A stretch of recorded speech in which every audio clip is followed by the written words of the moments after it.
Pierce Transit is the public transportation provider in Pierce County, Washington.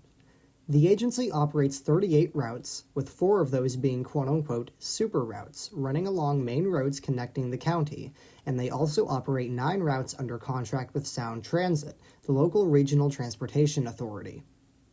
Of the 4 super routes, there is the one, running along 6th Avenue and Pacific Avenue between TCC Transit Center in northwest Tacoma to the Walmart Supercenter in Spanaway, with a new Spanaway Transit Center opening in 2025. There is also the 2, running along 19th Street and Bridgeport Way between Lakewood Transit Center and downtown Tacoma, the 3, running between downtown Tacoma and Lakewood Transit Center via South Tacoma Way, and the 4, running along 112th Street between Lakewood Transit Center and Pierce College in Puyallup, with some trips ending at South Hill Transit Center, located conveniently next to the South Hill Mall. We're focusing on 1, however.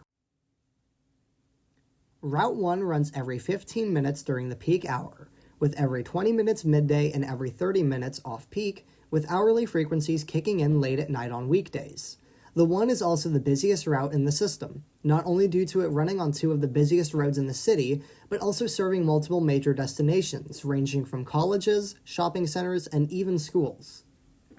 With such a busy route, there was definitely need for improvement. Something rapid, something swift, something that could move down Pacific Avenue like a boat in a stream.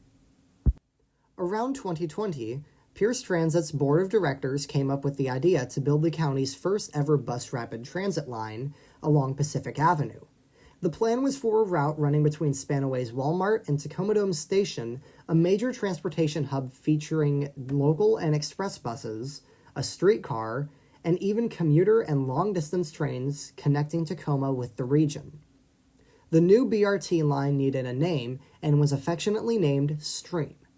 Pierce Transit immediately got to work on figuring out how to plan the production of the county's first BRT line, and so work began.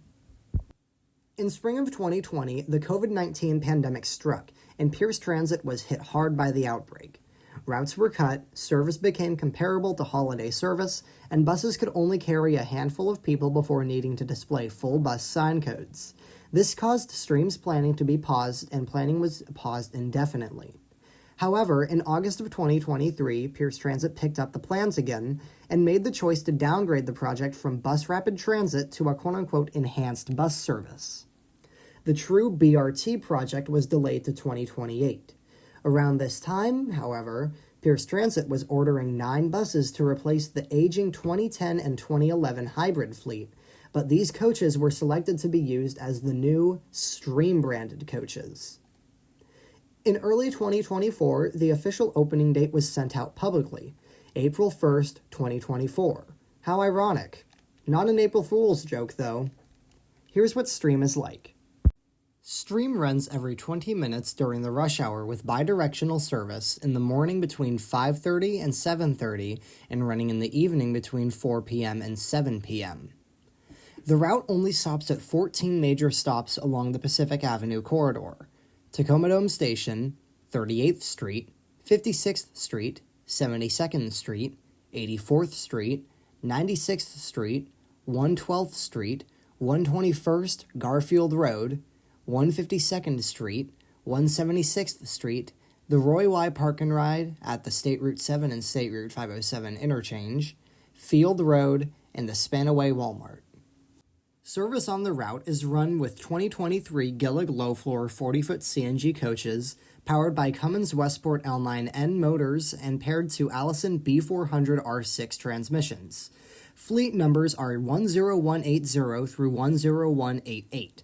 They are the first coaches to have quantum wheelchair securements and receive the new Pierce Transit livery with the green front end and blue rear end. All coaches are equipped with the American Seating Insight seats with gray cushions. Buses do not stop at every stop, and it is a request-to-stop system. The bus will only stop at a Stream stop if there is someone waiting or if the cord is pulled. Ridership for Stream on the first day of service was 267 people, with most of those being officials, enthusiasts, or people who boarded what they thought was the one. Throughout the first week of operation, including day one's ridership, 861 people boarded Stream. Daily ridership on average is between 150 and 200 people, with each trip getting approximately 5 to 10 people. The route is intended to take a lot of stress off the one during the rush hour, but fails to do so as people will still choose the one due to the 15-minute frequency and the fact that it services every stop along the corridor. There are many downsides to the route. Number one has to be the fact that it doesn't run all day. I'm sure if Stream ran all day, it would see some sort of increased ridership because it wouldn't be aimed solely at commuters. Instead, it would be a legitimate enhanced version of the current Route 1. Another major downside with the route is the fact that it only goes as far as Tacoma Dome Station, where you can only connect with the 41, 400, 500, and 501 for local service through Tacoma. You can also connect with the T-Line, but there are some other improvements that could be made to increase connectability. What sucks is that transfers to other routes at the interchange points, such as the 54 at 38th, the 41 at 56th, the 202 at 72nd, or the 4 at 112th Street, tend to really suck. Also, transit signal priority is a must-have on Pacific Avenue, especially once you get past State Route 512. It is nothing but traffic between State Route 512 and Spanaway.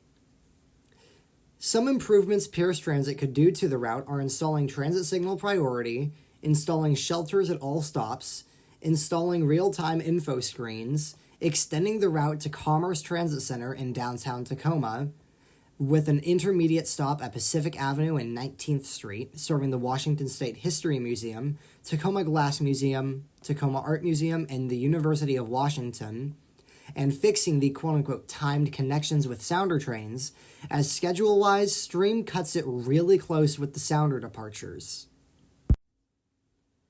As someone who uses Stream on a near-daily basis, I do enjoy the quick trip along Pacific Avenue, but I do feel we could have held off for a while. To start Stream service in April of 2024, we had to delete routes 13, 63, 425, and shorten Route 409 to Puyallup Station, which caused people in East Puyallup and Sumner to lose transit service. While the routes were super low ridership and costed more to operate than the ridership they were receiving, I do feel we should have kept them as they did serve an important task in connecting Pierce County. But I do believe that implementing Runner, the on-demand transit service, was a good move, as it does bring some sort of transit service back to the Port of Tacoma throughout most of Puyallup, including the Wildwood area, and even Browns Point got service back, a place that lost its transit service in the 2000s. However, it is not a good move in the long run. It's not the kind of thing you'd expect for public transit. Do I like Stream? Honestly, not as much as I did when it was introduced at first. Do I think we should have held off? Definitely. Stream is a good concept, but I feel that if Pierce Transit had kept the resources that were used for Stream and used them on other things throughout the system, we would have been able to benefit much better from those results. Now, I do support Pierce Transit through almost everything they've done. I love this agency, the service, the employees, and I love living here, but I do have some criticism to talk about, small and major. Thanks for watching.